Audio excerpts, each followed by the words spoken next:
Kisah tentang Ashabul Kahfi merupakan salah satu cerita yang terkenal dalam kepercayaan agama-agama Abrahamik, terutama dalam Islam.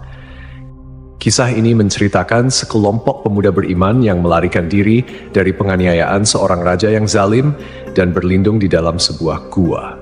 Gua tersebut kemudian menjadi tempat mereka tertidur selama 309 tahun, seperti yang diisyaratkan dalam Al-Quran, tepatnya dalam surat Al-Kahfi ayat 9 sampai 26. Setelah ribuan tahun, lokasi gua ini sempat hilang dan tidak ditemukan oleh siapapun, yang menyebabkan kisah ini dianggap oleh beberapa orang sebagai mitos karena kurangnya bukti arkeologi. Namun pada tahun 1963, seorang arkeolog dari Yordania berhasil menemukan sebuah gua di daerah Ar-Rajib, Yordania, yang diyakini sebagai gua tempat bersembunyinya Ashabul Kahfi. Penemuan ini mengungkap banyak bukti yang cocok dengan deskripsi dalam Al-Quran. Di dalam gua tersebut ditemukan 8 kuburan kuno yang diduga merupakan tempat peristirahatan para pemuda Ashabul Kahfi serta sebuah kerangka rahang atas seekor anjing yang sesuai dengan kisah dalam Al-Quran bahwa seekor anjing turut menjaga pintu gua. Menurut tradisi Nasrani, 7 pemuda tersebut dikenal dengan nama Maximilianus, Martinianus, Dionysius, Yohanes, Konstantinus, Lamblikus, dan Antonius. Sementara dalam Islam, nama-nama mereka tidak disebutkan secara spesifik dalam Al-Quran, namun beberapa ulama dan sejarawan menyebut mereka sebagai Martelius, Cassitius, Sidemius, Mixalmina, Mikaslimina, dan Tamliha. Terdapat juga seorang pemuda penggembala yang membawa serta anjingnya untuk menjaga mereka.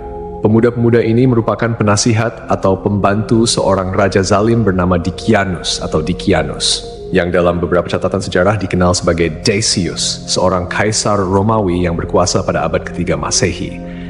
Decius dikenal sebagai seorang penyembah berhala yang kejam, terutama terhadap mereka yang beriman kepada Tuhan yang Esa. Para pemuda ini melarikan diri dari ancaman hukuman mati yang dijatuhkan oleh sang raja karena mereka menolak untuk menyembah berhala dan tetap teguh pada keimanan mereka kepada Allah. Setelah tertidur selama 319 tahun, para pemuda tersebut bangun dan mendapati bahwa keadaan dunia di sekitar mereka telah berubah. Orang-orang di sekitar mereka telah memeluk agama Tauhid dan kepercayaan kepada Tuhan yang Esa sudah tersebar luas. Bukti ilmiah dari penemuan gua ini memperkuat keyakinan akan kebenaran kisah Ashabul Kahfi. Penemuan arkeologis seperti kuburan kuno dan kerangka anjing di mulut gua sejalan dengan narasi yang terdapat dalam Al-Quran. Selain itu, penemuan ini juga menunjukkan bahwa kisah Ashabul Kahfi bukan sekadar mitos, melainkan sebuah peristiwa sejarah yang nyata, yang tercatat dalam literatur agama dan didukung oleh bukti-bukti fisik. Dalam Al-Quran, Allah Subhanahu wa Ta'ala berfirman mengenai jumlah mereka dalam surat Al-Kahfi ayat 22. Nanti ada orang yang akan mengatakan jumlah mereka adalah 3 orang, yang keempat adalah anjingnya, dan yang lain mengatakan mereka itu 5 orang, yang keenam adalah anjingnya sebagai terkaan terhadap barang yang gaib. Dan yang lain lagi mengatakan mereka 7 orang, yang ke-8 adalah anjingnya. Katakanlah, Tuhanku lebih mengetahui jumlah mereka, tidak ada orang yang mengetahui bilangan mereka kecuali sedikit. Ayat ini menegaskan bahwa hanya Allah yang mengetahui jumlah pasti dari pemuda-pemuda tersebut, dan tidak ada seorang pun yang memiliki pengetahuan pasti kecuali mereka yang diberi petunjuk oleh Allah. Ashabul Kahfi, seperti yang disebutkan dalam Al-Quran surat Al-Kahfi ayat 11, tidak hanya merupakan bukti kebesaran Allah, tetapi juga mengandung detail-detail yang menunjukkan mukjizat dan keajaiban yang hanya bisa diketahui melalui wahyu. Dalam tafsir Ibnu Katsir, dijelaskan bahwa anjing yang menemani para pemuda tersebut juga ikut tertidur di dalam gua bersama mereka. Allah Subhanahu wa Ta'ala berfirman, "Dan kamu akan melihat matahari ketika terbit, condong dari gua mereka ke sebelah kanan, dan bila matahari terbenam, menjauhi mereka ke sebelah kiri, sedang mereka berada dalam tempat yang luas dalam gua itu." Itu adalah sebagian dari tanda-tanda kebesaran Allah. Barang siapa yang diberi petunjuk oleh Allah, maka dialah yang mendapat petunjuk. Dan barang siapa yang disesatkannya, maka kamu tidak akan mendapatkan seorang pemimpin pun yang dapat memberi petunjuk kepadanya.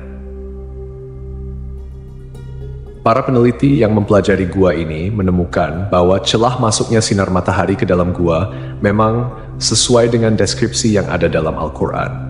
Celah gua di sebelah selatan mengarah ke barat daya. sehingga ketika seseorang berdiri di dalam gua pada waktu sore, sinar matahari akan bergerak ke arah kanan dan memberikan ruang untuk melihat pemandangan luar gua. Pada waktu siang hari, sinar matahari tidak masuk ke dalam gua, sedangkan saat matahari terbenam, sinar tersebut hanya sedikit dan sesaat memasuki gua. Fenomena ini sangat menakjubkan karena menggambarkan akurasi detail yang disampaikan dalam wahyu yang kemudian dibuktikan oleh penelitian modern. Selain itu, ditemukan pula tulisan dalam berbagai bahasa kuno di dinding gua yang mengisyaratkan tentang keesaan Tuhan. Ini menimbulkan pertanyaan besar, bagaimana mungkin Rasulullah Shallallahu Alaihi Wasallam bisa mengetahui detail kisah ini yang terjadi 5 abad sebelum kelahirannya dan sebelum turunnya Al-Quran? Jawabannya jelas, itu adalah wahyu dari Allah, menunjukkan bahwa Al-Quran adalah firman Allah yang mengandung kebenaran sejati.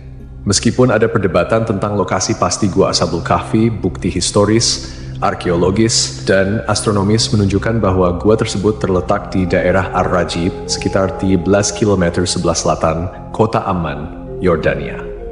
Beberapa sahabat Nabi Muhammad SAW seperti Ubaidah bin Al-Jarrah, Muawiyah bin Abu Sufyan, dan Ibnu Abbas pernah mengunjungi gua ini dan menyebutkan bahwa mereka melihat tulang belulang para penghuni gua.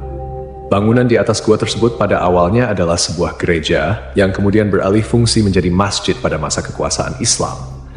Di dalamnya terdapat pilar-pilar batu yang tidak sama tingginya, membentuk lingkaran yang diduga merupakan bangunan yang disebut dalam Al-Quran. Dan demikianlah kami pertemukan mereka dengan manusia, agar manusia itu mengetahui bahwa janji Allah itu benar, dan bahwa kedatangan hari kiamat tidak ada keraguan padanya. Seorang pakar geologi, Nazim Al-Kailani, dalam penelitiannya menyatakan bahwa tanah di gua ini memiliki peran penting dalam menjaga keutuhan kondisi tubuh para penghuni gua.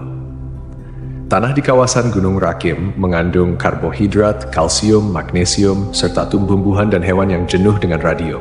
Material ini mengandung unsur logam uranium yang berkilau dan menghasilkan sinar alfa, beta, dan gamma. Jenis-jenis sinar ini diketahui mampu mensterilkan dan menjaga kualitas kondisi daging serta tumbuhan dari kebusukan.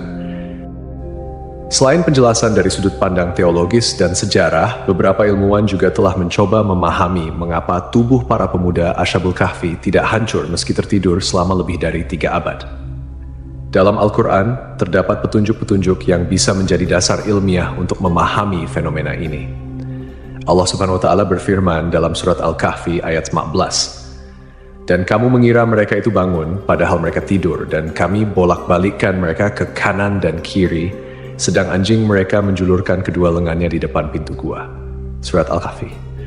Dari ayat ini terdapat beberapa pelajaran yang bisa kita ambil, terutama terkait dengan bagaimana Allah menjaga tubuh para pemuda Ashabul Kahfi selama mereka tertidur. Salah satu cara yang dilakukan Allah adalah dengan membolak-balikan tubuh mereka, sehingga menghindari terjadinya ulcus decubitus atau pressure ulcer, yaitu luka yang disebabkan oleh tekanan berkelanjutan pada satu bagian tubuh. Jika seseorang berbaring dalam satu posisi dalam waktu yang sangat lama, aliran darah ke bagian tersebut bisa terhambat, yang akhirnya menyebabkan kerusakan jaringan karena kekurangan oksigen dan nutrisi. Dengan memutar posisi mereka secara berkala, Allah menjaga integritas tubuh mereka. Ibnu Katsir, seorang mufasir terkenal, juga menjelaskan dalam tafsirnya mengenai surat Al-Kahfi ayat 11 bahwa Allah dengan hikmahnya menjaga para pemuda ini dari sinar matahari yang berlebihan. Sinar matahari pagi yang lembut memberikan kehangatan dan sinar yang cukup untuk menjaga kondisi tubuh mereka, tanpa menyebabkan kerusakan kulit akibat paparan sinar matahari yang terlalu lama. Ini sesuai dengan pengetahuan medis modern, First, yang menyatakan bahwa paparan sinar ultraviolet dari matahari dalam jumlah yang cukup penting untuk sintesis vitamin D dalam tubuh. Vitamin D berperan penting dalam metabolisme kalsium, yang penting untuk kesehatan tulang, sistem kekebalan tubuh, serta fungsi otot dan saraf. Namun, paparan sinar matahari yang berlebihan bisa merusak kulit dan menyebabkan penyakit. Dalam ayat yang sama, Ibnu Katsir juga menambahkan bahwa posisi gua yang terbuka ke arah utara memungkinkan sirkulasi udara yang baik, sehingga gua tersebut tidak menjadi lembab atau pengap. Ini juga memberikan petunjuk bahwa gua tersebut memiliki sirkulasi udara yang cukup untuk menjaga kesegaran di dalamnya. sehingga para pemuda itu tetap dalam kondisi yang baik meskipun tertidur dalam waktu yang sangat lama. Kemudian, dari sudut pandang ilmiah, penelitian lebih lanjut menunjukkan bahwa radiasi dan unsur-unsur mineral yang terdapat di tanah dan dinding gua dapat berperan dalam menjaga kondisi tubuh para pemuda. Seperti yang dijelaskan oleh Nazim Al-Kailani, unsur logam uranium yang ada di gua tersebut memancarkan radiasi yang dapat membantu mensterilkan tubuh dan mencegah pembusukan. Ini adalah bukti lain dari kekuasaan Allah yang mengatur segala sesuatu dengan sangat sempurna.